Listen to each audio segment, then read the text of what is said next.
Hello everyone, GS ट्रूज में आप सभी का स्वागत है। आज हम इस वीडियो में जीएस के एक महत्वपूर्ण विषय इकॉनमी को स्टार्ट करने जा रहे हैं।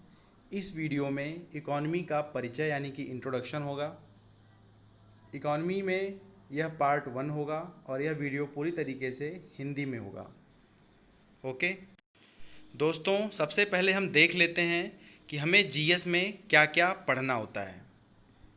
पहला सब्जेक्ट है हिस्ट्री, दूसरा है पॉलिटी, तीसरा है ज्योग्राफी, चौथा है इकॉनमी, पांचवा है साइंस और सबसे महत्वपूर्ण करंट अफेयर्स है, जिसमें राष्ट्रीय और अंतर्राष्ट्रीय घटनाक्रमों को सम्मिलित किया जाता है।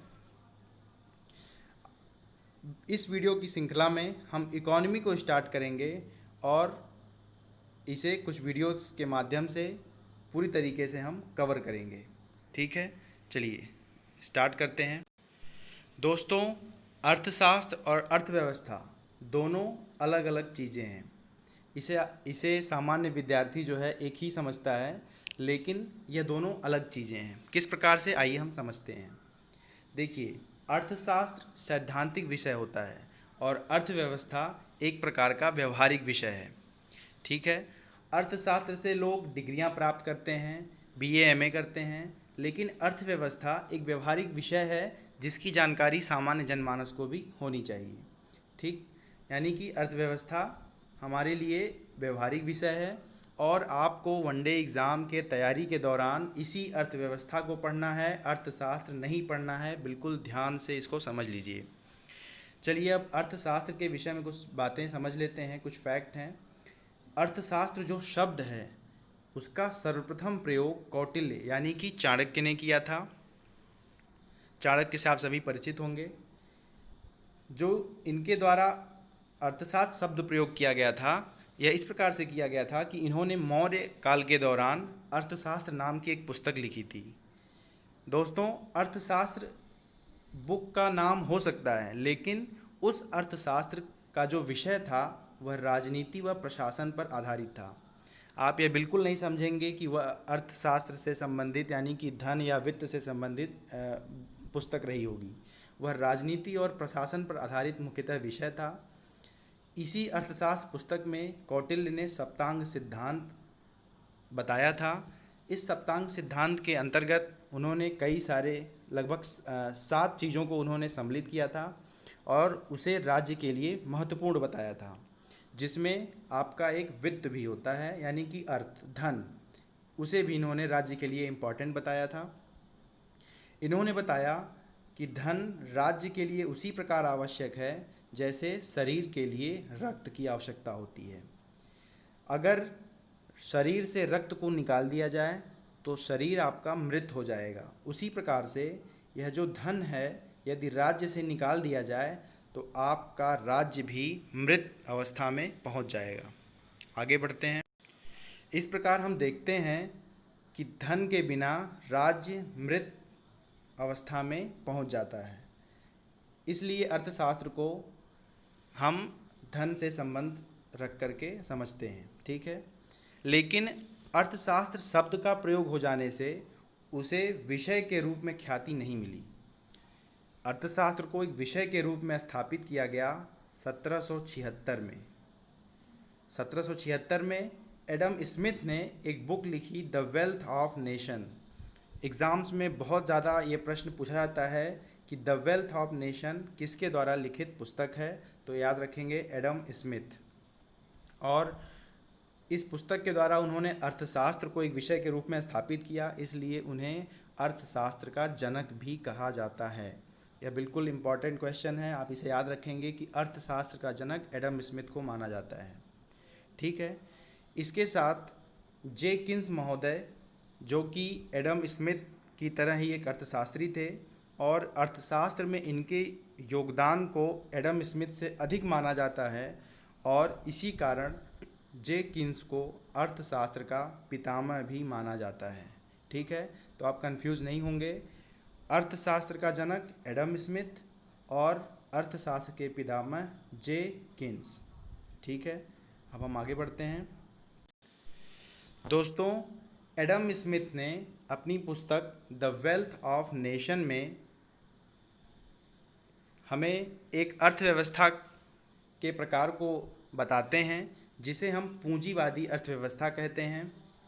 यानी कि अपने पुस्तक द वेल्थ ऑफ नेशन में उन्होंने एक प्रकार की अर्थव्यवस्था का वर्णन किया जिसे हम पूंजीवादी अर्थव्यवस्था कहते हैं। और इस पूंजीवादी अर्थव्यवस्था को अपनाने वाला पहला देश यूएसए यानी कि आपका यूनाइटेड स्टेट्स ऑफ अमेरिका है। ठीक है, याद रखेंगे। पूंजीवादी अर्थव्यवस्था होती क्या है? पूंजीवादी अर्थव्यवस्था में उत्पादन के साधन पर पूंजीपतियों का स्वामित्व होता है। ठीक है, यानी कि पूंजीपति यानी कि निजी क्षेत्र, यानी कि सरकार का हस्तक्षेप नहीं होता है। और उत्पादन के साधन यानी कि जो प्रोडक्शन के फैक्टर्स होते हैं उन पर अधिकार किसका होता है? निजी क्षेत्र का होता है। लगभग 100% जो स्वामित्व होता है वह निजी क्षेत्रों का ही होता है, सरकार का हस्तक्षेप नहीं होता है। ठीक है, और जब निजी क्षेत्र यानी कि पूंजीपति एक साथ एक ही स्थान पर इकट्ठा होते हैं तो उसे बाजार कहते हैं। इसी कारण से पूंजीवादी अर्थव्यवस्था का दूसरा नाम बाजार अर्थव्यवस्था भी है। याद रखेंगे, बाजार अर्थव्यवस्था को ही पूंजीवादी अर्थव्यवस्था कहते हैं। बाजार यानी कि जहाँ पर कई निजी क्षेत्र के लोग एक साथ इकट्ठा होते हैं उसे हम बाजार कहते हैं। इसी कारण से पूंजीवादी अर्थव्यवस्था को बाजार अर्थव्यवस्था भी कहते हैं। आप देखते होंगे कि अगर आप बाजार जाते हैं तो दो दुकानों के बीच में आपस में प्रतियोगिता होती है। इसके साथ ही यदि किसी वस्तु का मार्केट में या बाज़ार में अभाव हो जाता है तो आप देखते हैं कि उस वस्तु के मूल्य में अचानक से वृद्धि हो जाती है। तो इस प्रकार से हम देखते हैं कि दो फैक्टर और काम करते हैं, मांग और पूर्ति। यानी कि बाजार अर्थव्यवस्था में मांग, पूर्ति और प्रतियोगिता यह दो कारक होते हैं जिनके आधार पर वस्तुओं का मूल्य निर्धारित किया जाता है। ठीक है, यानी कि बाजार अर्थव्यवस्था में मांग, पूर्ति और साथ में प्रतियोगिता, इन दोनों को ध्यान में रखते हुए निजी क्षेत्र के जो पूंजीपति होते हैं वह वस्तुओं के मूल्य का निर्धारण करते हैं। और एक बात और बहुत ही महत्वपूर्ण है कि पूंजीवादी अर्थव्यवस्था लाभ पर आधारित होती है। यानी कि कोई भी व्यापारी व्यापार तभी करता है जब उसे उस व्यापार में लाभ दिखाई देता है। ठीक है, चलिए आगे बढ़ते हैं। अब हम देखते हैं कि आपने इतिहास में पढ़ा होगा कि यूएसए और रशिया के बीच में कोल्ड वार काफ़ी समय तक यानी कि शीत युद्ध काफ़ी समय तक चला था।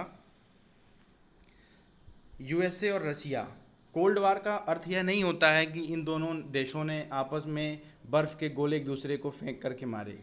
ठीक है, कोल्ड वार का अर्थ होता है पॉलिसी की लड़ाई, यानी कि नीतियों की लड़ाई होती है जिसमें अर्थव्यवस्था की भी कुछ नीतियां शामिल होती हैं। इस प्रकार से यूएसए जहां पूंजीवाद था वहीं पर रशिया जो है वो समाजवादी अर्थव्यवस्था पर आधारित था। ठीक है, समाजवादी अर्थव्यवस्था में क्या विशेषताएं होती हैं? एक और जहां पूंजीवादी अर्थव्यवस्था में निजी क्षेत्रों का अधिकार होता है, वहीं पर समाजवादी अर्थव्यवस्था में उत्पादन के फैक्टर्स पर सरकार का नियंत्रण होता है। और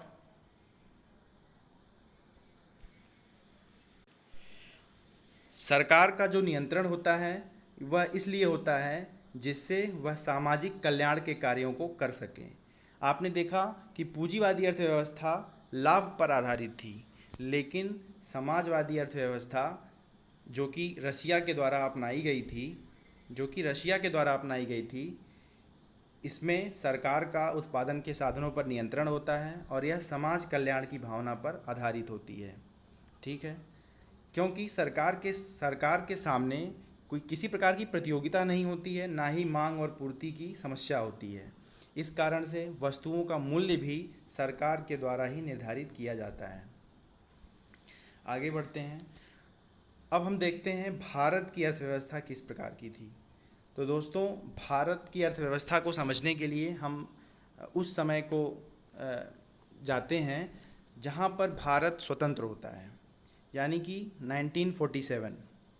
याद रखेंगे कि जब भारत आज़ाद हुआ तो भारत के पास ना ही बहुत ज़्यादा पूंजी थी और ना ही बहुत ज़्यादा संपन्न राष्ट्र था। भारत में उस समय भूखमरी थी, गरीबी थी और चारों तरफ बेरोजगारी थी। ऐसे समय में भारत के पास ना तो पूंजीपति अधिक थे, ना पूंजीपतियों के पास धन ही अधिक था। इसके साथ ही सरकार भी बहुत ज़्यादा संपन्न नहीं थी। इस कारण से हमने ना तो पूरी तरीके से पूंजीवादी अर्थव्यवस्था को अपनाया और ना ही पूरी तरीके से समाजवादी अर्थव्यवस्था को अपनाया। हमने क्या किया, भारत की अर्थव्यवस्था को निर्धारित करने पर पूंजीवादी अर्थव्यवस्था और समाजवादी अर्थव्यवस्था दोनों के मिश्रण को अपनाया। यानी कि कुछ क्षेत्र निजी क्षेत्र संभालेंगे और कुछ क्षेत्रों पर सरकार का नियंत्रण होगा।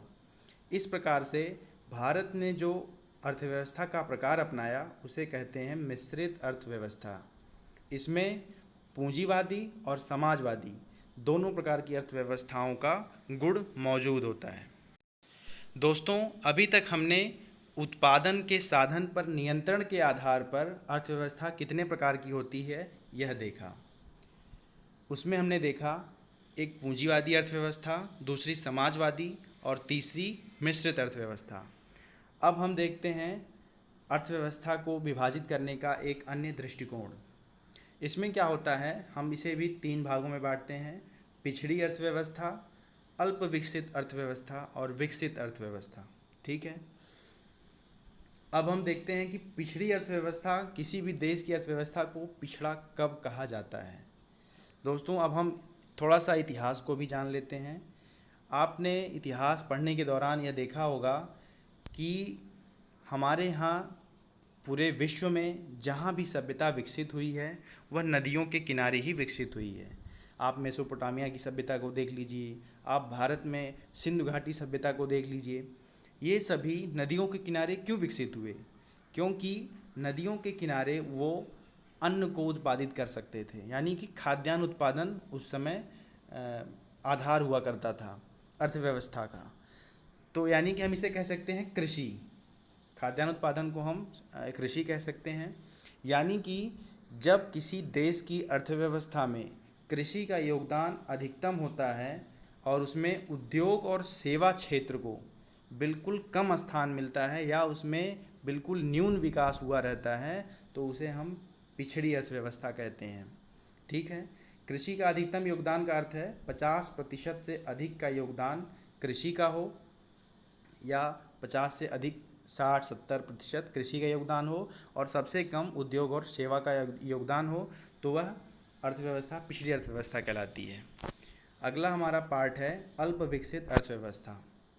इसमें क्या होता है, कृषि का योगदान धीरे धीरे कम होता जाता है और उद्योग व सेवा का योगदान अधिक होता जाता है। कृषि के बाद जब हम एक्स्ट्रा उत्पादन करने लगते हैं तो उद्योगों को स्थापित करते हैं। उसके साथ ही उद्योग के विकसित होने पर कुछ जो डेवलपमेंट होती है वह सेवा क्षेत्र में भी होती है। तो इस प्रकार से जब कृषि का योगदान कम होता जाता है और उद्योग और सेवा का योगदान बढ़ता जाता है, तो ऐसी अर्थव्यवस्था को अल्प विकसित अर्थव्यवस्था कहते हैं। पिछड़ी अर्थव्यवस्था का उदाहरण है अफ्रीका के कुछ देश हैं, जैसे कि युगांडा हो गया, सोमालिया हो गया। ऐसे ही अल्प विकसित जो अर्थव्यवस्था है इसका उदाहरण है भारत, चाइना, पाकिस्तान।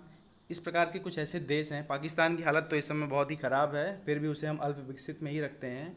तो भारत और चीन आप ध्यान में रख सकते हैं कि यह अल्प विकसित अर्थव्यवस्था का उदाहरण है। इसके साथ ही विकसित अर्थव्यवस्था, कोई भी देश विकसित अर्थव्यवस्था कब कहलाता है? ऐसी अर्थव्यवस्था जिसमें उद्योग और सेवा क्षेत्र का योगदान अधिकतम हो। बिल्कुल पिछड़ी अर्थव्यवस्था के विपरीत है यह। इसमें उद्योग और सेवा का योगदान अधिकतम हो जाता है और कृषि का योगदान कंपैरिजन इसके बहुत ही कम हो जाता है। ठीक है। इस प्रकार से हम अर्थव्यवस्था को 3 और अन्य भागों में बांटते हैं: पिछड़ी अर्थव्यवस्था, अल्प विकसित अर्थव्यवस्था और विकसित अर्थव्यवस्था। इसके साथ ही एक टर्म आता है आर्थिक समृद्धि और आर्थिक विकास। समृद्धि का अर्थ है यानी कि ग्रोथ है, इंग्लिश में आपको और क्लियर हो जाएगा। इसके साथ ही डेवलपमेंट, आर्थिक विकास। तो दोस्तों, आर्थिक समृद्धि और आर्थिक विकास में हम अंतर कैसे करें? देखिए, जब भी जो विकास होता है या वृद्धि होती है उसे हम माप सकें, यानी कि परिमाणात्मक उसमें परिवर्तन हो, तो उसे हम ग्रोथ कहेंगे, आर्थिक समृद्धि कहेंगे। और डेवलपमेंट का अर्थ यह नहीं होता है कि वह मापा जा सके। तो ग्रोथ में क्या होता है कि जब ग्रोथ की स्थिति उत्पन्न होती है तो यह आवश्यक नहीं है कि व्यक्ति के अंदर विकास ही हो। जैसे अगर किसी व्यक्ति की जो इनकम है वह 100 रुपये बढ़ जाए, यानी कि उसके तनख्वाह में समृद्धि हुई, यानी कि हमने 100 रुपये माप लिया, समृद्धि हुई। लेकिन ज़रूरी नहीं है कि उस 100 रुपये बढ़ने से उसकी जो लाइफस्टाइल है, जीवन की गुणवत्ता है, वह बढ़ जाए, विकसित हो जाए। लेकिन लगातार ग्रोथ होने के साथ साथ विकास परिलक्षित होने लगता है। ठीक है, तो आप एक सामान्य समझ बनाएंगे कि आर्थिक समृद्धि को नापा जा सकता है, परिमाणात्मक होता है, माप हो सकती है, लेकिन जो आर्थिक विकास होता है इसे हम माप नहीं सकते। इसी कारण से हम इकॉनमी की ग्रोथ को देखते हैं, डेवलपमेंट को नहीं। ठीक है दोस्तों यह रहा इकॉनमी का संक्षिप्त परिचय। हमारा यह नया चैनल है जीएस क्रूज़। आपको यह वीडियो पसंद आई हो तो चैनल को सब्सक्राइब करें, साथ ही वीडियो को लाइक भी करें, और इसी प्रकार से नए वीडियोस को पाने के लिए बेल आइकन को ज़रूर दबाएं, जिससे आने वाली वीडियोस की नोटिफिकेशन आपको तुरंत मिल सके। धन्यवाद।